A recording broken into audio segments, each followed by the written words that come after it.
ملتان خو میچ بیله خو رضوان یو پیره بیا د خلکو زړونه وګټل.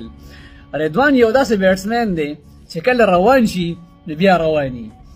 نن یې دا څنګه طریقې سره سلیزه برابر کړه، دا څنګه طریقې سره اولنۍ 50 برابر کړه او دویمه 50 برابر کړه، دواړه د یو بل نه مختلفې وي. اولنۍ 50 چې کوم دی په 38 بالو برابر کړه او دویمه 50 چې کوم دی هغې نه په نیم بالونو برابر کړه. مطلب داسې خطرناک کوټه یې چې کوم دی کراچۍ ته ولګوله، ته به نه وې چې دا رضوان دی چې انټرنیشنل کې چې کوم دی شاټ نشي والی. حق حیرانې خلک پاتې کړل په یو لاس په شپږیزه واله.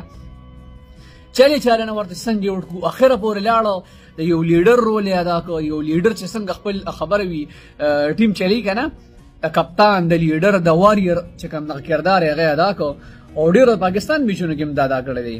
خو د بدقسمتۍ نه بعضې وخت کې چې کوم دی خبره وي یا توهین او یا تولن خیر نو د په قسمت کې د لن پروت دی.